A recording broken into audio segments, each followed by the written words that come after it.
National कोई responsibilities वगैरह?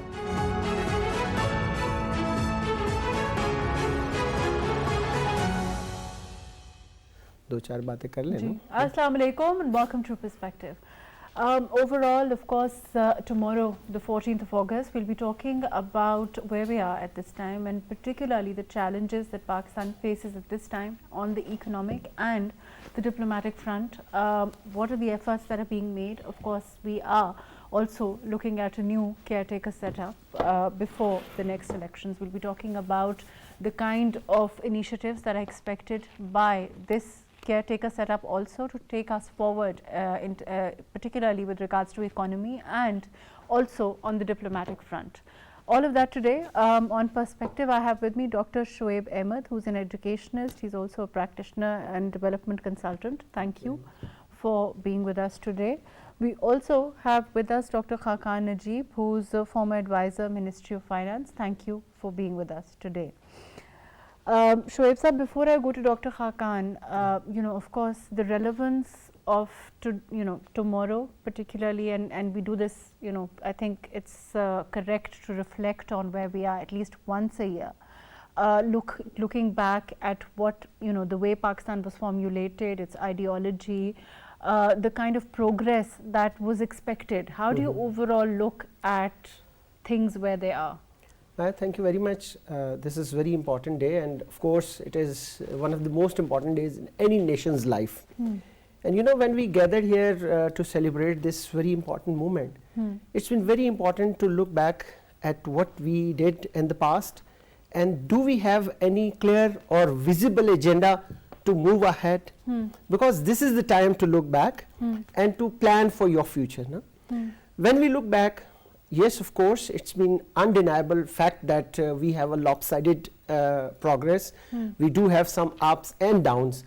But when we look at the overall scenario of the situation, it's been really unfortunate that one segment of our society is keep on talking about these things, what type of this independence is and things like that. But I feel really sorry for them, because if we just look at the achievements from where we started, see, as compared to if they are claiming our neighbors are doing this and this. But is it? But you, in all honesty, I mean, of course, one doesn't want this kind of disillusionment, and it's not welcome. Yes, of course. But if we do look back, don't you feel there are perhaps reasons for it in our society? Yes, of course, there were so many reasons, and in spite of those facts, if we just consider, we passed through a very big war. That was the war against terrorism. We have faced so many disasters in this country. One disaster took a country back to at least 10 years back. See, the kind of devastation and the destruction took place. But in spite of all those facts, we do move forward, and if we look at the present scenario, alhamdulillah, we are blessed with everything. Right, fair if enough. One claim for a good or better future, we do have everything in this country. Fair enough. Let me come back to you on that. Dr. Khaqan, we've spoken, about economy from time to time, and we've talked about the IMF also, and we've talked about the 9th review and all of that. But today I want to ask you particularly in terms of the kind of initiatives now, as we, we have a caretaker set up, we are going to have, very soon in place, and a team in place as far as, on economy, on the economic front. For us to continue the policies, for us to continue to perhaps get to the 10th review, all of those things, what do you expect, what do you feel we must do? MAHRUKH, thank you for having me. So if I start with just on the 14th of August, what would I say? I think Pakistan is a country with breathtaking beauty, raw talent, and unexplored opportunity. And that is how we should perceive Pakistan in a more positive manner and think about it. Pakistan's next 6 months, as defined by the caretakers in the seat of power, should be defined by being able to complete IMF program that they have entered. This is the 23rd such program. Pakistan has come out incomplete 21 programs. That's not a good scenario to be in. in June last, when we closed the last program, which was the 22nd program, this was one of those programs that we were unable to complete. This hurts our foreign exchange position. This hurts the certainty in the markets. This hurts the FDI coming in. And, most of all, it hurts the sentiment of the people of Pakistan to invest in Pakistan. So an economy which is, defined by a liquidity crisis on the external front, on the fiscal front, on the energy side, and you can call it an ICU economy, you can call it an economy in distress, needs the IMF umbrella to get the $28.4 billion that are needed in the next year. So the first job of the caretakers is very clearly that they have to keep this target in mind. Pakistan needs to build up at least $28.4 billion over the next 12 months. They have government, let's say, over the next 6 to 7 months. So they must move on the economic diplomacy abroad. For example, Mahrukh, the $9 billion that the previous government had kind of talked about to the donors in Geneva, $300-400 million have come in. So they have to start thinking about how to get those monies in. They have to ensure that the targets that are set with the IMF, that they're followed, right? But as far as our, let me interject for a second. As far as our economic targets are concerned, the powers that have been increased, as for the caretaker setup particularly, are they also to facilitate us continuing these economic policies? So Mahrukh, what we need is, one, the debt creating instruments. So the powers that have been given to the caretakers are the following: that they can negotiate and move forward with the multilaterals and the IMF on the ongoing programs. And that's exactly what I've said to you. The ongoing standby arrangement, the ongoing multilateral monies, the donor monies. So the things that are needed to fulfill those arrangements, they are empowered. Number two, the empowerment given is that they can also move on the non-debt creating international flows to Pakistan. Those are the following: Pakistan's privatization program. So they have been empowered that the privatization assets that are already in the process can move ahead, whether those are the RLNG power plants, whether now PIA is there, so they can start moving on them as well. Then there is the empowerment under the SIFC, which is the special purpose vehicle that has been created to bypass a clogged system to pick up money. So Dr. Khakan, I'm just trying to understand this, from a layman's point of view. So is it going to be asked to take those tough decisions that may not necessarily be the welcome ones, perhaps for those that are expecting to get elected again? Would that be correct? It'll be correct to say that they have to take decisions which are more fundamental in nature. Like privatization is hard to do for a government which is democratically elected. We have seen that over the last couple of decades that PIA was bleeding, we couldn't sell it. Energy sector was bleeding, we couldn't sell it. Through the intergovernmental arrangements, a new arrangement, I think they are going to move on the kind of, for example, Recodic. They are thinking of offloading more shares of Recodic to Saudi Arabia, so the government can move quickly. We've seen Recodic being really delayed and then coming through, so they can move quickly. The berths in the ports, I think they can move quickly. So yes, in that sense, true. I think under the IMF umbrella also, to fulfill what we have agreed with the IMF, they would be able to move on, heavier taxation. They will be able to move on the kind of remittances intake that you need to make. I think the first thing that would be coming up would be on the 15th of August, when you have to hike the petroleum products prices. I think that will happen as well. Again, we have agreed with the fund that the cost of service would be passed off the energy sector. So any energy sector changes, petroleum, electricity, gas is in the offing. So, this is a program, Mahrukh, just last thing, which the IMF itself describes in these three words: exceptionally high risks on the external side. So yes, this is not a normal caretaker. It is a longer caretaker, empowered caretaker, IMF handling caretaker. and investments bringing in caretaker. These are not easy tasks.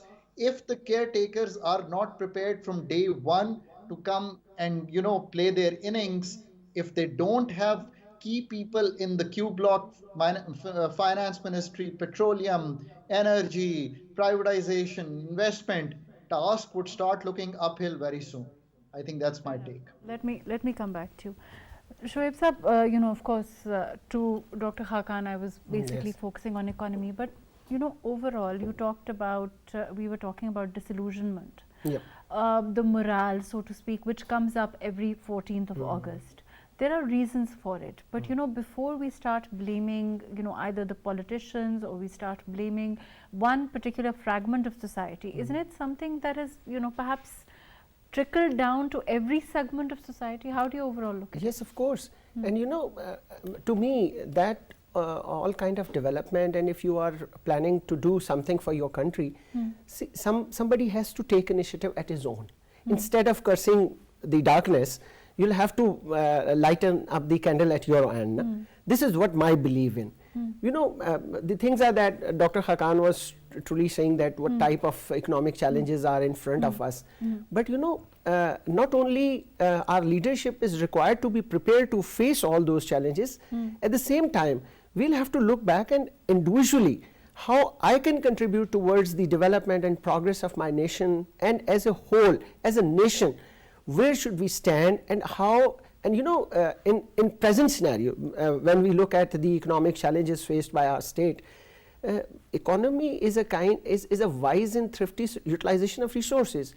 What we are doing at our own end, this has to be decided by the nation, and this has to be decided by the individual, how we can contribute towards this development, how we can spare some of or we can compromise on some of our own desires and wishes. Isn't the issue with Pakistan more that a lot of us, or most of us, have invariably asked the question, what can Pakistan do for us? We haven't asked what we can do. Never. Yes, exactly.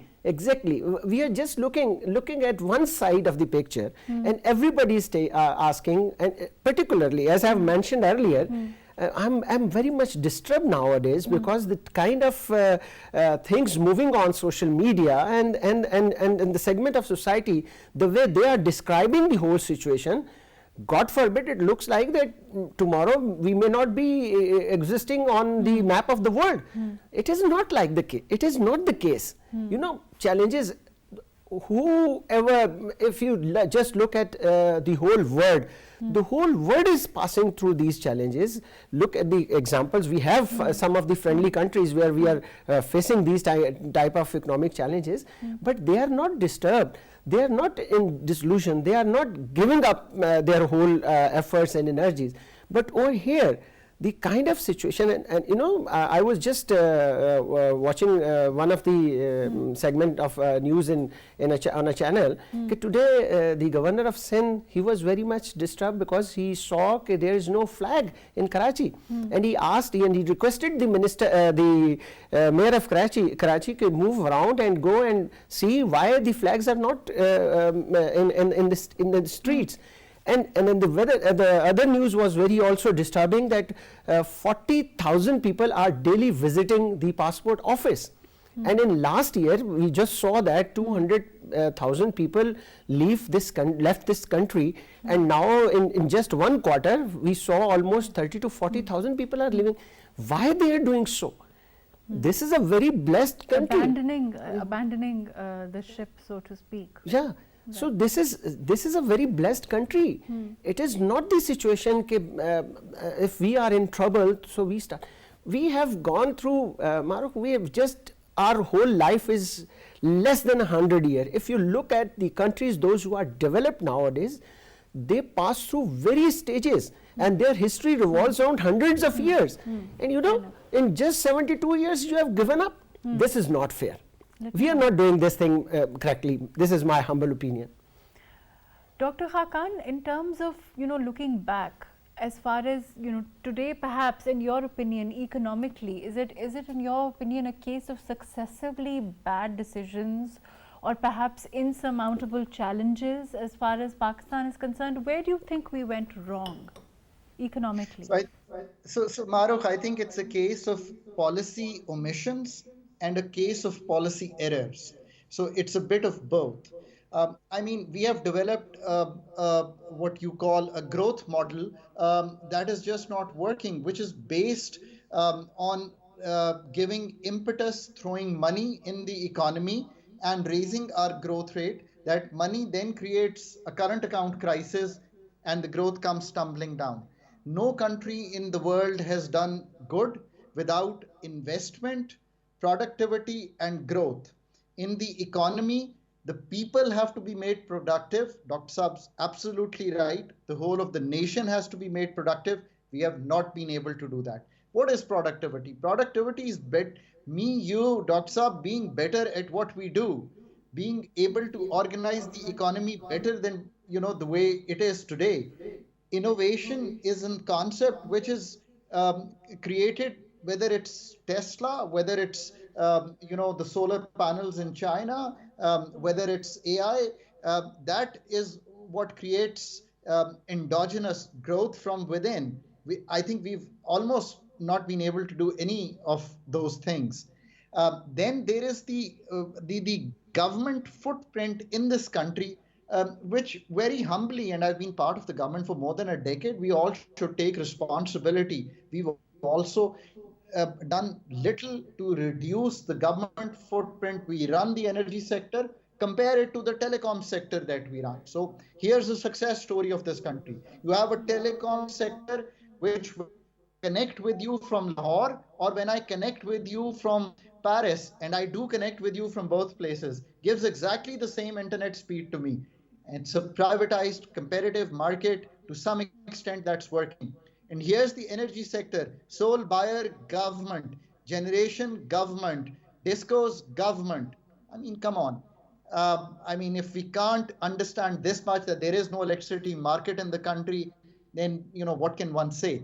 So again, you have to now start thinking that where were the policy omissions on the fundamentals, and then we have not been able to streamline a large part of our youth to be in that innovative sphere, because our spending on the education, on research and development and agriculture, on the private sector to be able to innovate has never been there, because your taxation has always been low. So the government footprint, the government inefficiency to be able to do stuff on the taxation, getting rid of the energy sector.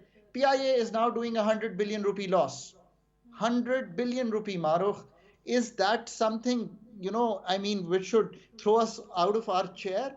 I mean, just think about it. Four other airlines are operating and not doing the same. So yes, and this is not one government. So don't take me wrong. When I say government, I'm using it generically. I'm using it the footprint of the state. And that is something we have to start thinking about. Let me come back to you. I'm going to go to Rana Maqbool, Senator Rana Maqbool from the PMLN. Ji, Rana Saab, can you hear me? Yes, loud and clear.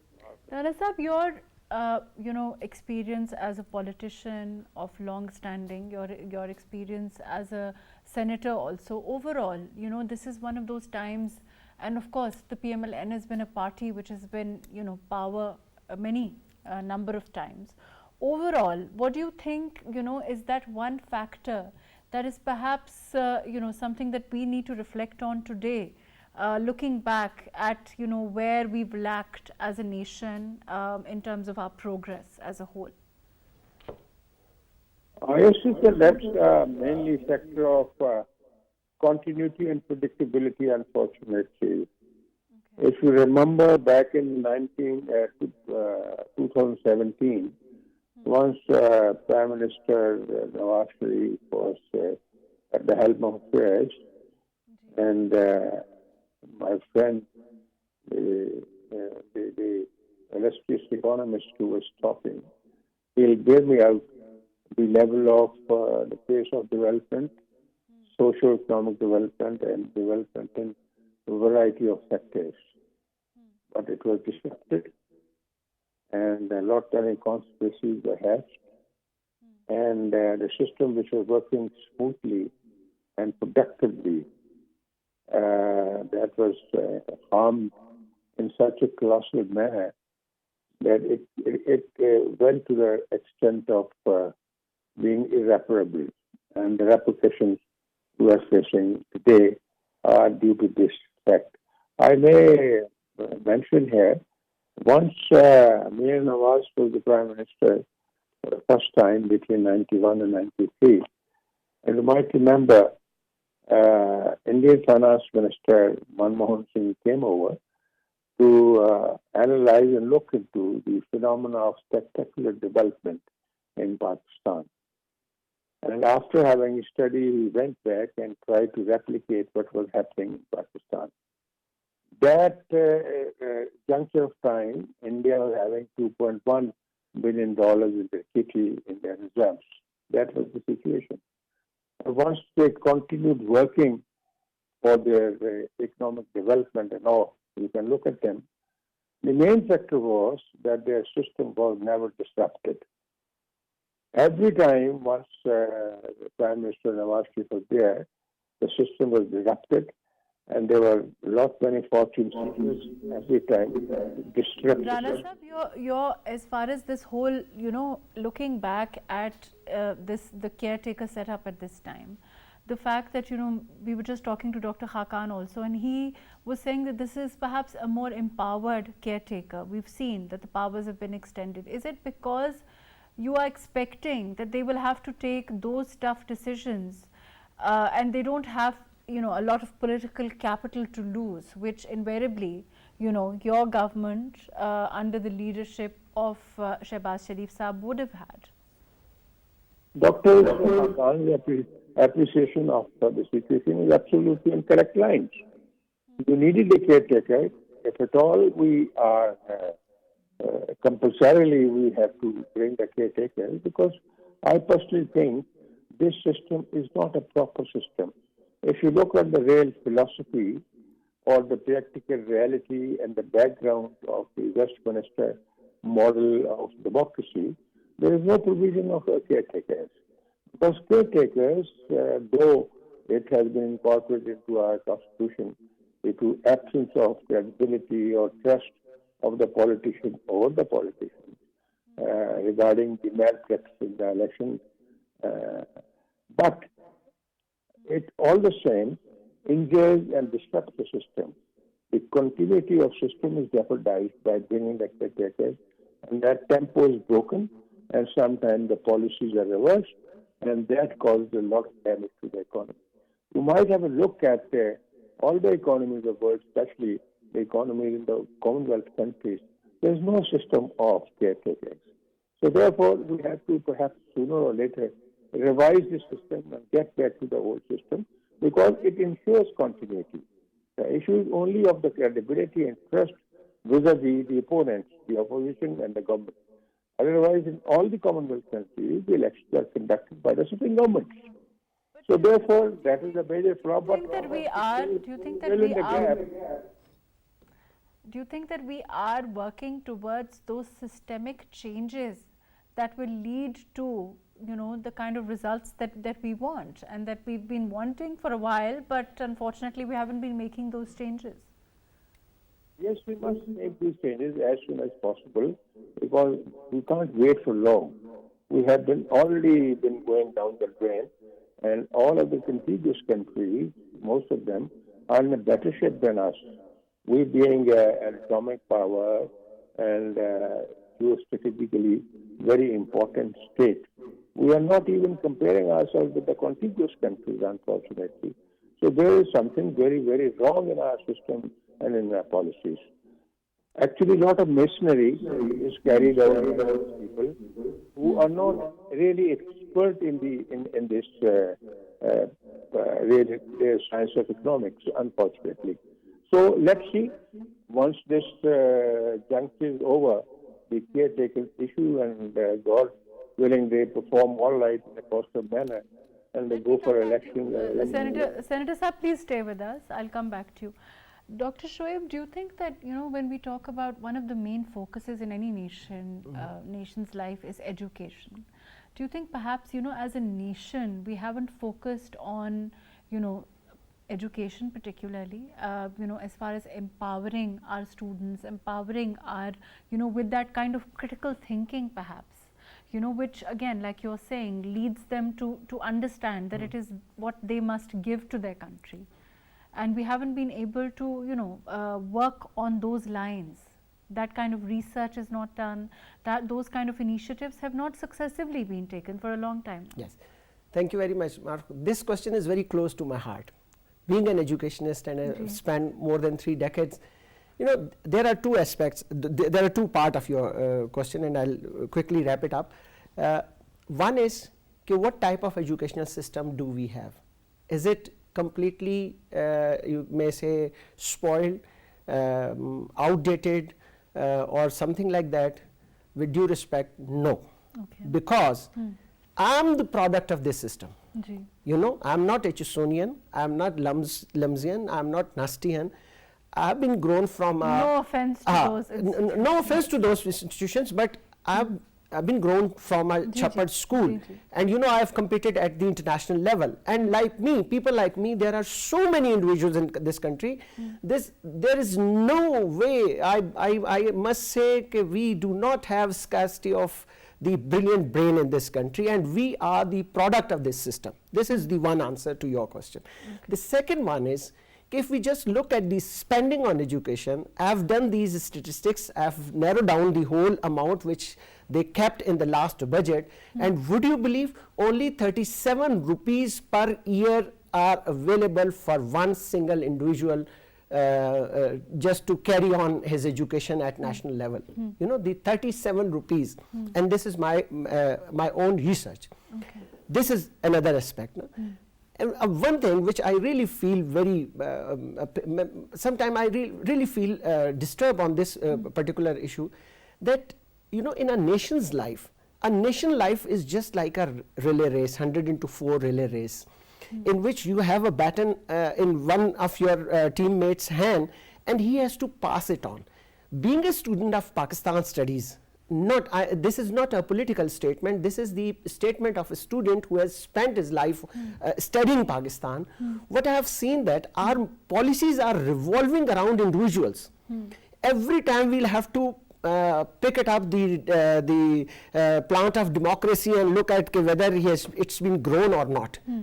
The only thing which we are missing at the moment, we have brilliant brains in past few years, because when we sit with the economists like Dr. Khakan and others, we saw that they have a very clear vision. Why these things are not being materialized? Where is the fault?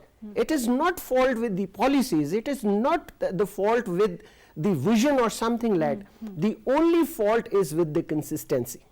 Okay. Because if we do have good policies from the past government, Senator Maqbool Saab is also saying that consistency. We need to take it ahead. We just put our policies or our thinking just around one personality, and if that personality is not liked by me, I'll just put all those policies in the box and throw into the river. You're saying that this must not be the case. Politics of individuals, you're saying, should not be the goal. Rana Saab, before I go to Rana Saab, Dr. Khakan, overall, as far as the situation at this time is concerned, I want to go a little bit on the fact that there were things being said, of course, that it's about pulling the patient out of the ventilator. Are we out of that mode, in your opinion?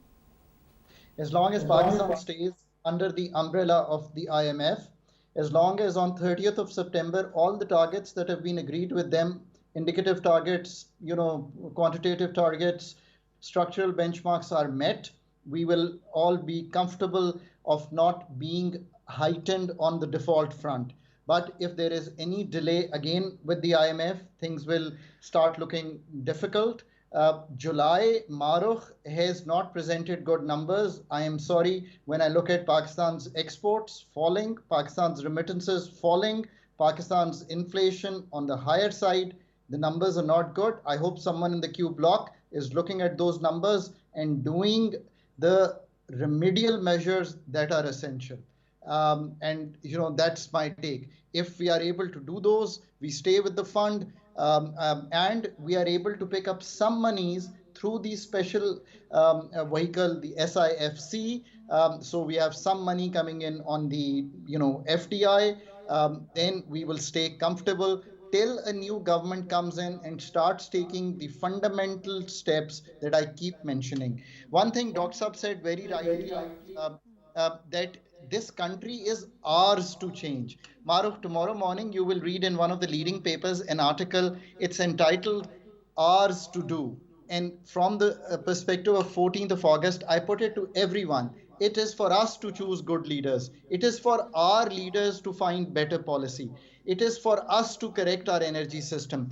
One thing, why is it not happening? Trying to answer Dr. Saab and Rana Saab, being in the government for over a decade, Pakistan, Mahrukh, is clearly in a competence crisis. If we do not recognize that fact, and it is not only the public sector, but the private sector efficiency also is not being driven by the level of competence. In textile, I can name you one or two guys that I speak with who all they have done is built up their competence to a very different level, and all these things, the higher tariff, the import duties are not affecting them. Pakistan's public sector is seriously in a competence crisis. We don't want to take up this challenge. And here I don't say do a civil services reform. Today, in our fundamental agencies, bring in the kind of people who know their stuff on the budgeting, on the revenue, on the privatization, on the energy sector, and you will be able to see something better. On a higher level, the governments must decide what is the role of the federal government. It is not to run schools. It is not to be running and giving money for hospitals. It is not to do zakat and ushur. It is not to do the population planning. These are all devolved subjects. Let the provinces deal with them. Let the district governments come in. Pakistan from here has so much upside because we have fallen to a level where we can see the better part, but all these things have to happen. And these are good, well meaning politicians. This is a good, well meaning establishment. So, what I'm hoping is that once we have the caretakers in place, we will make what I've always called where is the Pakistan plan. Someday we will sit and discuss that with you. Right, let me come back to Rana Saab. Overall, as far as the PMLN is concerned, what do you expect as far as the next elections are concerned? Of course, we will have an electoral campaign. All of that will happen before the elections. But the kind of situation that we are seeing at this time, do you expect there to be perhaps more parties in the parliament with perhaps and less one party coming out? What do you overall expect? Because there is some talk about that. Mahrukh, there is a basic question. Are we able to competently handle the elections? Is our election machinery quite well greased and it can deliver? What are the SOPs we have prepared? Would we follow the SOPs meticulously? What will be the quality of our enforcement on ground? These sectors are very important. To begin with, your main challenge in the elections, in addition to other sectors, is the terrorism. Is our government machinery and the execution machinery competent to handle terrorism and nip it in the bud or not? That's the main question. If there are 2-3 incidents of terrorism, God forbid, you can see the repercussions. It will affect the election process adversely. So that's the main question, main challenge for the society and for the system. Can we ensure fair play in the elections, or we take action against the people who are delinquents or violate law, or we simply overlook, which has been already happening? Are we absolutely fair? Do we resort to the same technique as it had been carried on in the previous elections? So all these questions are there. As Dr. Shah was saying, the economy is a very important factor. Are we going to squeeze the level of the cabinet? Will it be a cabinet an army of ministers, or a small cabinet, meaningful cabinet, because we have to save money? And the money which we spend here and there, we can't afford spending money here and there. We have to have a proper line of action to save money. Do we have that list of qualitatively competent executives to handle the election hierarchy properly? Do we have the election executives working day and night and putting their sweat and blood into it? Do we have the list of returning officers? Are the returning officers coming from the judiciary or from the executive? If all they are from any branch, are they have been trained, indoctrinated into their mind, being up to the mark and being honest and competent to deliver? So all these things, are we in a position to train our personnel who will be conducting the elections? Do we give proper level of quantity and equipment to the election machinery? So all these factors are very, very important. Do we have a proper system of feedback to address the situation? A proper competent system of cybernetics or not? Can we have mechanism to take preventive action against any unforeseen disturbance, or the people who are agents of commotion or commotion? Can we catch hold of them? What type of mechanism of scientific patrolling we have? All these things, and more so, once you see an election is there, the election equipment is not properly made to reach the spot. So do we have a plan, proper plan to execution, and do we have a proper, effective and immaculately chopped out patrolling plan or the transportation plan? All these factors are to be considered by the Election Commission and by the caretaker government. If any of the factors is missing, it will adversely affect on the process of election, and if the process of election is adversely carried out, so it will not give the desired results, and it will create further commotion and further disequilibrium. All these challenges we have to keep in mind. And this Fair enough. Thank you so much, Rana Sahab. Thank you for your very valuable time. Thank you for being with us.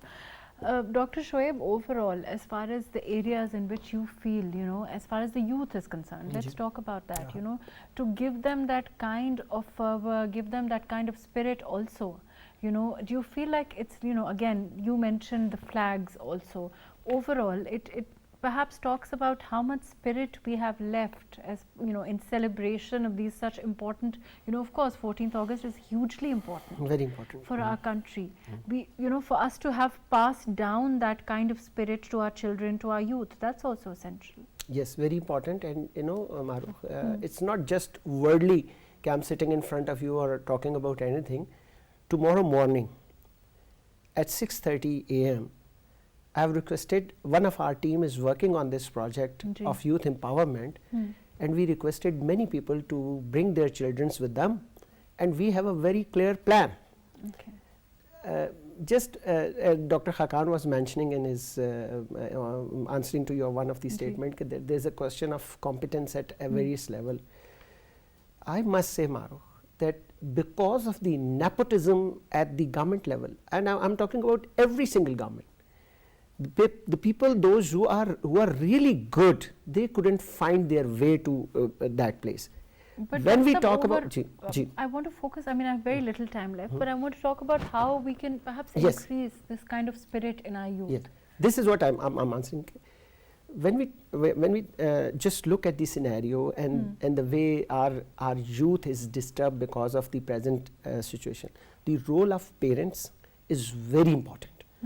I must say that there's a need to have different sessions with the parents, and we must tell them the art of parenting in present scenario, in the present situation. So it's really about trying to, for there to be that kind of critical thinking, that kind of education, that kind of dialogue. Yes. Which is missing perhaps in our education system. Very important. Not only in education system, we perhaps we have forgotten to talk to each other. If you just look at the scenario in our society, in our homes, we just forget to talk about this. I was talking to my daughter, she's a Fulbright scholar in US. She said we have plenty of discussion sessions. We do talk to each other. we sit before everybody and we took different topics and we talk about those topics, how to get out of this particular situation and what should be the way forward. Right. And you know, while talking to each other, we may come up to some definite solution. Our children, our youth, they require our time. And they require that kind of dialogue, which will necessitate critical very thinking. important. Which is We so must give them some time and to speak with them, listen to them, so that they must get some they must get rid of that suffocation which is coming into their brains just because of this extensive social media. Right. Dr. Khaqan, you know, I have very little time left, but your quick input as far as, you know, what you see, and I know that you have elucidated on this for, you know, a little bit, but overall, you know, what you see happening till the elections, you know, as far as the caretaker setup is concerned, certainly, you know, from what you yourself said, what I glean is it's a huge task, not a small one, even for the caretaker setup to continue this. And, you know, to of course take those hard decisions, you know, like the increase that you're saying will be expected on the 15th. So they've got to make the right calls, not the calls which are just going to pass the time. And the right calls are that every inch of agreed benchmarks with the fund are done, the billions of dollars that have to flow in the loans come into Pakistan, some FDI is done, and the things that are needed to be done, whether we need to enforce on the taxation side, because there is a 33% growth we have to show this year. I'm sorry, these are very, very tough calls, MAHRUKH, but we need to make those calls. So the enforcement measures, I'm not talking about new taxation measures, the enforcement measures they have to take. And, you know, on the 14th of August, this is, you know, my 2 cents about Pakistan when the new government comes in. You know, Pakistan's about 800,000 kilometer square area that we hold. You know, I've also started thinking, and they should also do this. This is a piece of land we hold for the next generation to come and take over from us. Every time we do something, we should think, if we are leaving this land better for the new generation, jobs, water resources, government efficiencies, climate conditions, children in school, it can never be true that we have 23 million children who are literally sitting outside the gates of Pakistan schools and wanting to walk in, but we don't have the resources, as Dr. Saab rightly said, we don't have the spending at the provincial and the district level to take them in. And these are the serious questions we must be thinking about. Thank you so much for joining us today. Unfortunately, that's all the time that we have. Thank you for being with us. Dr. Khaqan Najib, thank you for your very valuable input. Dr. Shoaib Ahmed, thank you for joining us today. Senator Rana Maqbool Ahmed, thank you for your very valuable input. It is certainly a time for reflection. It is certainly a time for also giving back to Pakistan, and perhaps if not now, when? I think that is a question that each of us needs to ask ourselves at this time, what we can do for Pakistan. Thank you so much for joining us today on Perspective.